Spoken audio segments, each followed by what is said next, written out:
Bonjour, j'ai rendez-vous pour l'IRM. Je prends la carte d'assurance maladie. Oui. Début juillet, Serge Vermette apprend une bien mauvaise nouvelle. Alors, j'aboutis au CHUM en uro. Et là, la dégringolade, c'est l'investigation pour le cancer de la prostate. Il doit passer une imagerie par résonance magnétique, mais au public, l'attente était d'environ 6 mois. C'est l'urologue lui-même qui m'a référé à une clinique. Et j'avais le choix. J'y vais, je paye ou je paye pas, etc.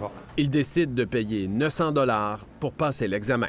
Ah ben moi, je suis scandalisé. Moi, je suis un pro système santé publique. Tenez, M. Vermette. Merci beaucoup. Bonne fin de journée. Mais au public, l'attente en radiologie explose. Entre 2019 et 2023, le nombre de patients qui attendent une IRM a augmenté de 25 %. En tomodensitométrie, c'est 77 % de hausse. Et pour les mammographies, 54 %. Beaucoup plus de femmes attendent un dépistage. On en comptait 13 000 en 2019. Elles sont maintenant 20 000.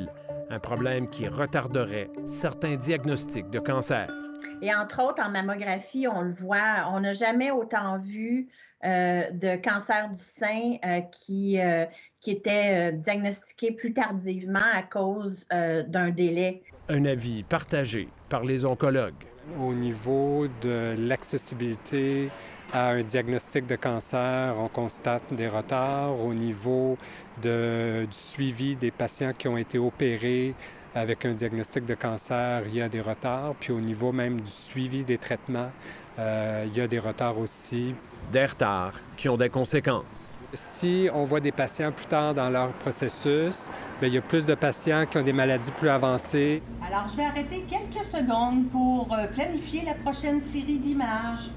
Les délais en radiologie sont dus en partie à la pandémie, mais le principal facteur est la pénurie de technologues en imagerie médicale. Sur les quelques 3 400 postes du réseau public, 16 % sont vacants. Et c'est pire dans plusieurs régions. Par exemple, dans l'ouest de Montréal, 24 % des postes sont à pourvoir.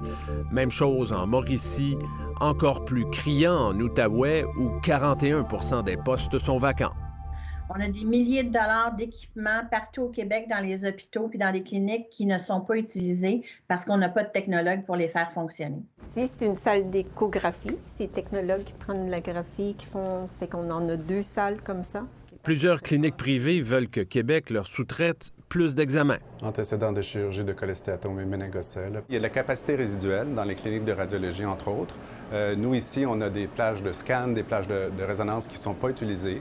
Québec est conscient du problème et, comme pour les chirurgies, souhaite sous-traiter plus de mandats aux cliniques privées pour tenter de réduire l'attente en radiologie.